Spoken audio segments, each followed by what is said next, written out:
I'd like to welcome to your show and mine, Bobby Ramos, Bottom Line, the author of a fantastic book, Macho Time, The Meteoric Rise and Tragic Fall of Hector Macho Camacho, authored by my buddy, Mr. Christian Guidice. Christian, welcome back to the show. And you had a fantastic, a glorious line on page 126 when you were talking about three of the fighters that you wrote about. And I quote, you said, Alexis Arguello had respect, Roberto Duran had cachet, Hector Camacho had presence. Yeah. Hey, man, I would have gave you a gold star that day. The gold would have matched on the book. But yeah, that was a great line, man. That was just a great line. My next Bobby, you know what? And just you know, I've gotten I've gotten lucky.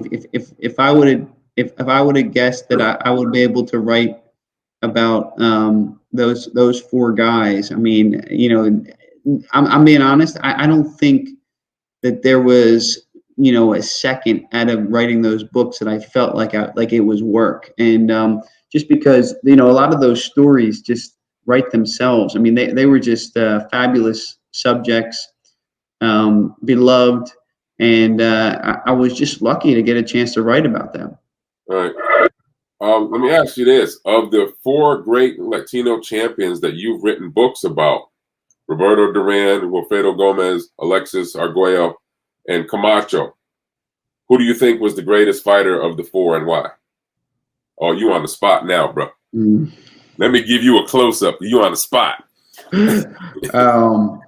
Well, you know, I can't it would go Duran, Arguello, Gomez, and then Camacho. I mean, Duran, he just accomplished too much for. I mean, you know, and you know, when he beat Leonard in 1980. I mean, he had already accomplished more than most fighters did in their entire careers at that point.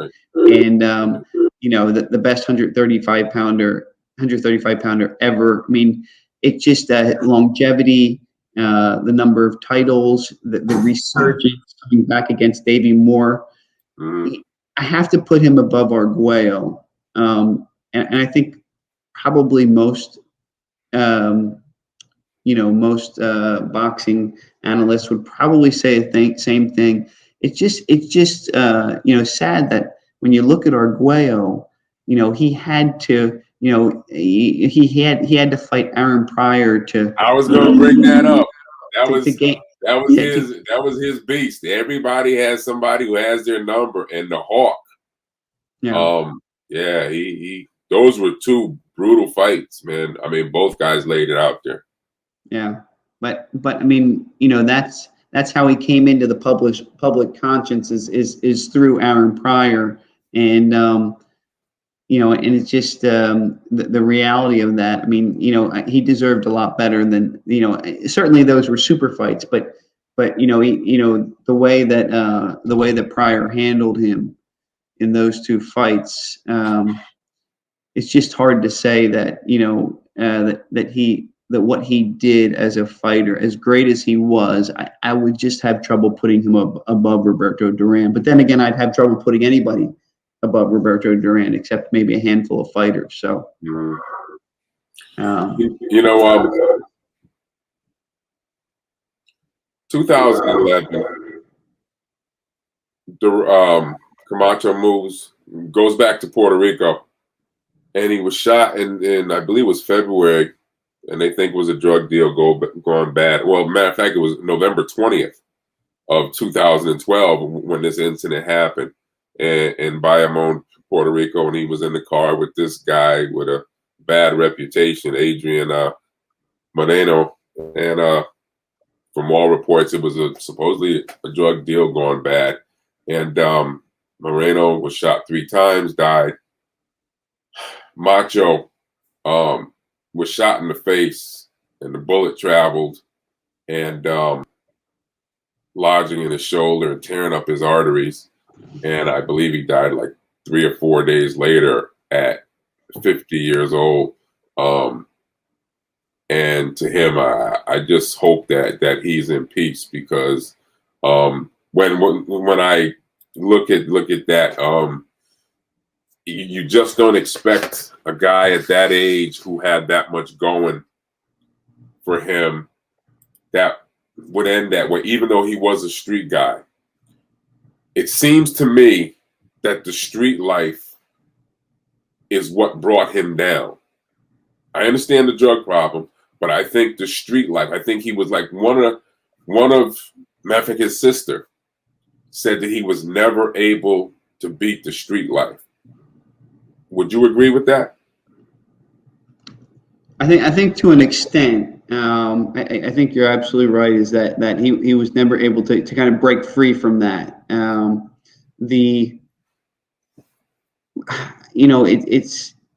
it's hard, because I think when I was writing the book with Hector Jr., I was I didn't want to get into discussions with him that he wasn't ready to have at that point about his father. Of course, right. But one of the things he said, I worried every phone call that I got at that point in his life would be a call saying,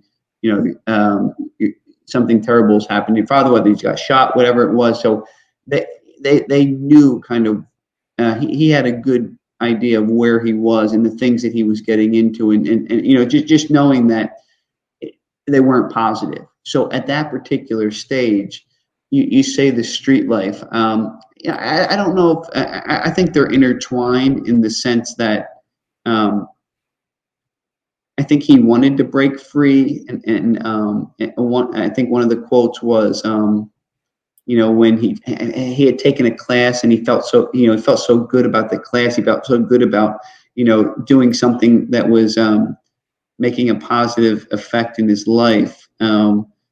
But he couldn't separate, the streets and drugs. I think when you look at those two,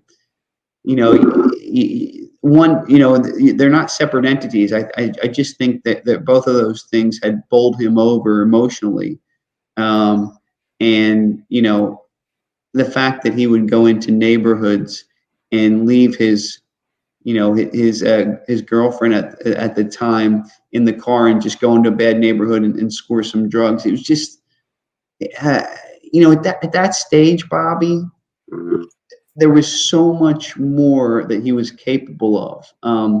And it seemed like every time that he took a step up, that he took two steps back in some way. And, the extent that these things were happening to him were just, magnified from the fact that, everything that he was doing, became public as well. Like, these things were, some athletes, they go under the radar, or they're not publicized, but his whole life became this show. And I think, so it's hard to say which one, had more of an influence on what happened at the end of his life, but I do think it's hard to separate the two.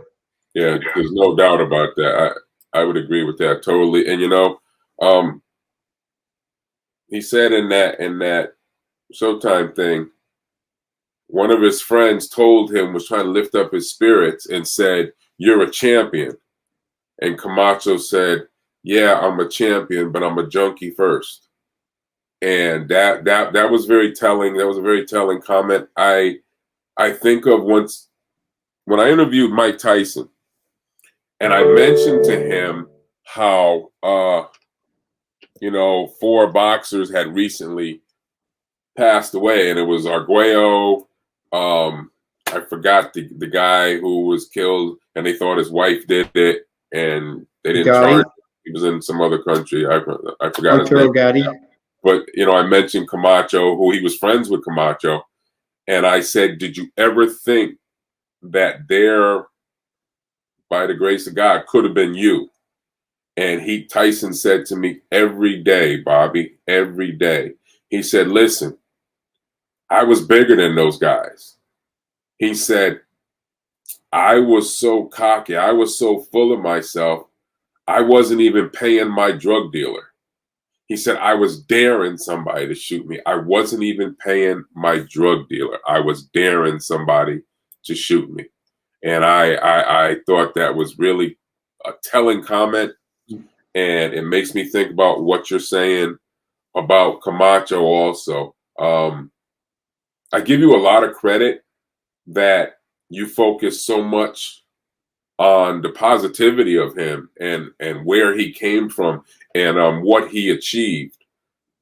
Because most people, especially in today's world, would have dealt with just the negative sensationalism. And speaking of that sensationalism, is there one thing that was so sensational, but you didn't want to put it in the book?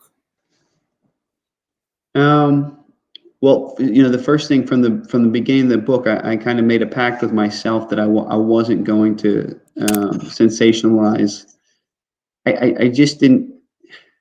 I wanted to get all the facts and then present the depiction of Camacho, which I thought was fair, and I didn't think sensationalizing would do anything except just a cheap way out of writing a good biography on his life. So I wanted to find a balance, and I think that balance kind of came into the fact, like, I wanted to convey who he was as a son, as a father, as as a husband, as a fighter, and I wanted to give all these different faces of Hector. So I just didn't think it was fair to take someone's life and sensationalize it with that. Now, your question is about, like, is there something that I didn't share?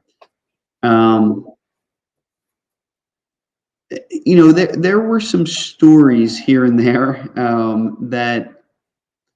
that seemed so implausible that even if I brought them into the forefront and told them in the book, I think, if anything, it would be degrading the book itself as well as Hector's overall reputation. And I think it was, when you hear us, and by the way, out of the four books, the macho stories reigned supreme. I mean, I didn't hear any stories from the other three fighters that were even close to this. Some of the things that I was hearing with Macho, but at the same time, you have to think to yourself, like, is it fair to, first of all, what's the what is this person sharing with me? Who's going to be affected by it? Okay, how are they going to be affected by it? And then, am I going to be able to possibly prove if this was true or not? Is there anybody else who can I can use as a source to prove what this person is saying? So there definitely were a couple stories here or there where I said, from the beginning, I said, there's no way that I would include this in a book.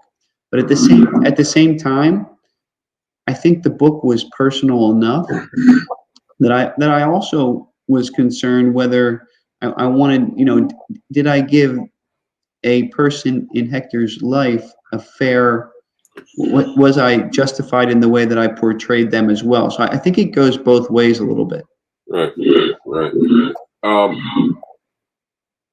As we're closing, tell me something that surprised you the most about Camacho.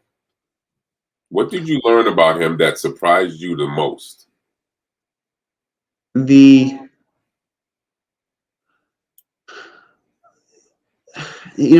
think with as a father, I was just I think there was like a little bit of shock value, as well as it kind of almost like a warm feeling to know that he was a guy who probably wasn't the best father, but he had his moments where he would go in and he's in the book I talk about how he would climb through the window and cuddle with his son, like, late at night. I mean, not the best fatherly thing to do, but you at least knew he was loving. Hector would say that he didn't always tell me he loved me, but he'd always shower me with kisses and hugs. I thought that was a nice element to it. He wouldn't show up, so he wouldn't show up to the birthday party on time, but he'd come at midnight. you know, dancing around downstairs of the hotel, the building as Batman or a ninja, and you know, he'd show up. It would just be really late, Right. or and he would make it Macho Time. Yeah, and yeah, chanting it's Macho Time. Right. But you know, but I think to be just to close that out, Bobby, I think that the main thing is that I think he really wanted to be a good father. It's just that I don't think, you know, and I think at times he was, but at the same time, I don't think the way that he was living allowed him to be a really, you know, the type of responsible father that someone needed at that point in their life. All right. Let me give these parting words. On page 266, his son, Hector Camacho Jr., was a former fighter himself. And you kind of touched on it a little bit earlier, and I'm going to read something that you quoted in the book. And he said, and I quote, "Me knowing how his life was and how he lived his life, I expected something like this to happen. I'm coping with it. It's not easy. It's life. I loved him. I respected him. I didn't understand him, but he was my idol." Close quote. And I think that encompasses a lot of what you said. He knew his father had some issues and maybe wasn't the best father at times, but he knew that his father loved him. And he was his idol. His father was his idol. And I think Camacho Jr. is really happy and proud of the way that you wrote this book. And you touched on a lot of things that a lot of people did not do. So great job. And I don't do interviews. I do conversations. Family, get this fantastic book, Macho Time, The Meteoric Rise and Tragic Fall of Hector Camacho, authored by my guy, Christian Guidice.